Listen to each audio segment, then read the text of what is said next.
Apa sih beda tinggal di Inggris dan Australia? Saya lebih enak tinggal di Australia dan Indonesia. Motivasi saya pindah bukanlah karena saya tidak suka, misalnya sebelumnya tinggal di Indonesia. Halo, nama saya Sastra Wijaya. Saya sekarang ini berada di belakang rumah saya di Melbourne, Australia. Saya sudah tinggal di Melbourne ini selama hampir 10 tahun, sejak kami pindah ke Australia dari tahun 2010. Setelah sebelumnya kami pindah dari Inggris. Ini adalah YouTube pertama saya dan sejak sekarang saya akan mencoba berbagi informasi dengan Anda sekalian mengenai kehidupan di Australia, mengenai kehidupan di Inggris, mengenai orang-orang Indonesia yang tinggal di Australia, pengalaman mereka yang tinggal di luar negeri.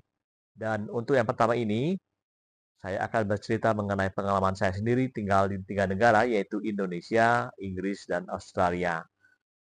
Saya sekarang ini sudah hampir 30 tahun meninggalkan Indonesia, karena saya meninggalkan Indonesia di tahun 1994. Jadi hampir separuh dari usia saya habiskan di Indonesia, dan kemudian separuh lagi usia saya habiskan di luar negeri. Saya paling banyak mendapatkan pertanyaan, apa sih beda tinggal di Inggris dan Australia? Mana yang lebih enak? Juga kadang, mana yang lebih enak tinggal di Australia dan Indonesia? Juga mana yang enak di antara 3 negara tersebut? Secara sederhana, saya tidak bisa memberikan jawaban yang pendek, karena menurut saya masing-masing negara memiliki keunggulan dan juga kelemahan masing-masing. Dan saya tidak berusaha menjelek-jelekkan satu negara dibandingkan negara-negara lainnya. Karena motivasi saya pindah bukanlah karena saya tidak suka, misalnya sebelumnya tinggal di Indonesia. Ketika saya pindah dari Indonesia di tahun 1994, saya mendapatkan kesempatan untuk bekerja di BBC London. Menurut saya waktu itu adalah kesempatan yang tidak boleh saya sia-siakan, karena memberikan kesempatan bagi saya untuk bekerja di luar negeri, bekerja dengan orang-orang secara internasional, mendapatkan penghasilan lebih banyak, dan juga yang juga penting adalah bisa tinggal di sebuah negara dengan 4 musim. Pada awalnya, saya berpikiran bahwa mungkin setelah 2-3 tahun, karena kontrak pertama saya adalah 3 tahun, saya akan kembali lagi ke Indonesia, dan kemudian memiliki pengalaman bekerja yang lebih besar, dan akan saya sumbangkan ataupun saya terapkan ketika saya kembali ke Indonesia. Namun nasib menentukan lain, dan saya kemudian tetap bertahan di Inggris dan melanjutkan sampai tinggal di sana sampai tahun 2010. Setelah itu, kami memutuskan untuk migrasi ke Australia. Apa alasan utamanya? Yang paling jelas adalah waktu itu ada teman keturunan Sri Lanka asal Malaysia yang sudah pindah ke Australia sebelumnya mengatakan bahwa pindahlah ke sini. Di sini cuacanya bagus, keadaannya enak, kehidupannya lebih nyaman. Setelah percakapan tersebut, saya dan keluarga kemudian melihat-lihat bagaimana situasi di Australia.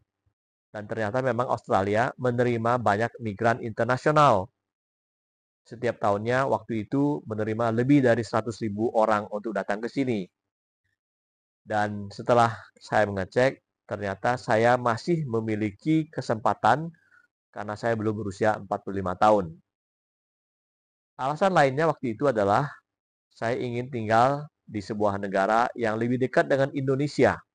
Dan salah satu pilihannya adalah Australia. Dan kami kemudian mengajukan diri dan kemudian diterima untuk tinggal di Australia.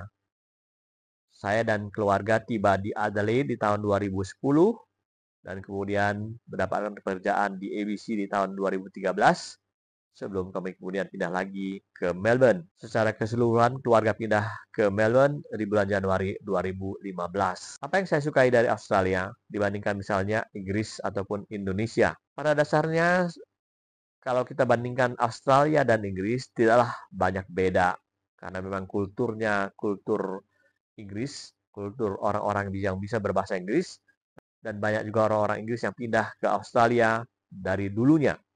Salah satu yang saya sukai dari Australia adalah cuaca. Artinya di musim dingin tidak terlalu dingin, di musim panas tidak terlalu panas, walaupun memang kadang-kadang sangat panas. Seperti hari ini misalnya udara gerah di luar ini suhunya 34 derajat Celcius.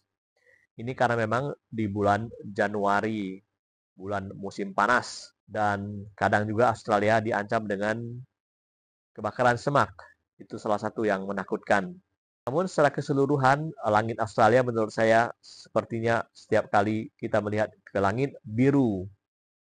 Dan walaupun di musim dingin, cuacanya juga sangat menyenangkan. Dalam arti langitnya tetap biru. Dibandingkan dengan Inggris, di mana kalau musim dingin antara bulan Oktober sampai dengan Februari, Maret, itu langitnya masih kelam. Di pagi hari matahari baru keluar jam 8 pagi dan sudah terbenam jam 3 sore. Jadi kalau kita pergi ke kantor jam 7 pagi dan pulang jam 5, kita kadang tidak melihat matahari selama berhari-hari. Sementara di Australia agak beda, karena kita akan melihat kadang walaupun kita tahu ini musim dingin, tetapi langitnya cerah, langitnya biru, sehingga tidak begitu terasa. Kadang juga matahari bersinar dengan cerah di musim dingin. Hal yang menyenangkan juga buat saya adalah banyaknya makanan Asia di Australia dibandingkan dengan Inggris. Saja karena Australia memang penuh dengan imigran dari berbagai negara dan juga memang lebih dekat ke negara-negara di kawasan Asia Pasifik. Sekarang selain makanan Indonesia yang saya santap setiap hari, kita bisa dengan mudah memilih untuk pergi ke misalnya restoran Malaysia, Vietnam, restoran Korea, Jepang, masakan Cina bertebaran di mana-mana. Anda tahu dalam beberapa tahun terakhir misalnya di Melbourne saja bermunculan berbagai restoran Indonesia yang menjual makanan seperti nasi goreng, ayam penyet, gado-gado, rendang, dan juga toko-toko yang menjual makanan ataupun bumbu Indonesia semakin banyak. Makanan seperti tempe misalnya juga dengan mudah didapat karena ada beberapa produsen tempe asal Indonesia yang berada di sini. Di kota besar lainnya seperti sini misalnya, restoran-restoran Indonesia bertaburan. Di daerah Kingsford misalnya ada belasan atau puluhan restoran Indonesia di sana. Kalau kita pergi ke sana, seolah-olah kita sedang berada di Indonesia. Bagaimana dengan Indonesia sendiri? Karena saya sekarang tinggal di Australia, saya hampir setiap tahun pulang ke Indonesia. Di tahun lalu, 2023, saya 2 kali pulang dalam jarak hanya 3-4 bulan. Dan sekarang saya begitu menikmati pulang ke Indonesia. Karena menurut saya perkembangannya begitu pesat. Setiap kali kita pulang, selalu kita menemukan hal-hal baru. Entah lalu lintasnya yang memang kadang masih buruk, tapi di beberapa bagian terjadi peningkatan. Transportasi umum misalnya, kereta lebih bagus, lebih bersih. Orang-orang juga kadang lebih teratur, misalnya di tempat-tempat tertentu ketika antri. Makanan yang dijual juga semakin bervariasi. Dan juga kalau kita pergi ke kota-kota selain Jakarta, ke Jawa misalnya, sekarang sudah ada jalan tol dengan mudah menghubungkan satu kota dengan kota lainnya. Itu menurut saya cukup menyenangkan. Saya juga berusaha sekarang ini untuk mengeksplorasi Indonesia. Saya selalu berusaha untuk pergi ke satu daerah ataupun berbagai daerah yang belum pernah saya pergi sebelumnya kalau saya ke Indonesia. Misalnya bulan Agustus tahun lalu saya untuk pertama kalinya ke Labuan Bajo. Kemudian di bulan November saya pergi ke daerah selatan di Pulau Jawa. Saya berkendara dengan adik saya dari Bandung menuju ke Tasikmalaya, Garut, Pangandaran, Cilacap, kemudian kita naik ke Wonosobo, sebelum kemudian pergi ke Jogja yang merupakan tujuan akhir saya. Kota di mana saya pernah tinggal di sana selama 7 tahun ketika saya kuliah. Kalau Anda menonton video ini, silakan berikan komentar dari mana Anda menonton sehingga saya bisa menduga-duga dan juga berikan komentar mengenai apakah Anda punya pengalaman yang sama dengan saya ataupun pengalaman lainnya, baik mengenai Australia, mengenai Inggris, ataupun mengenai Indonesia. Bagaimana dengan masyarakat Indonesia yang ada di Australia? Di sini kita bisa ikut kegiatan misalnya berhubungan dengan keagamaan, ataupun masyarakat, ataupun juga kegiatan lain seperti misalnya kelompok bersepeda, atau kelompok-kelompok lainnya. Itu cukup banyak. Dalam soal pekerjaan, saya baru saja berhenti dari pekerjaan saya sebagai wartawan ABC pada bulan Agustus 2023. Dan sekarang di sela-sela waktu luang saya menikmati pensiun, saya juga mencoba untuk berbagi informasi mengenai Australia yang saya merasakan bahwa ada berbagai informasi yang bisa Anda dapatkan. Kadang-kadang mungkin informasinya tidak begitu tepat dan saya mencoba untuk berbagi informasi supaya Anda bisa mendapatkan informasi yang akurat mengenai Australia.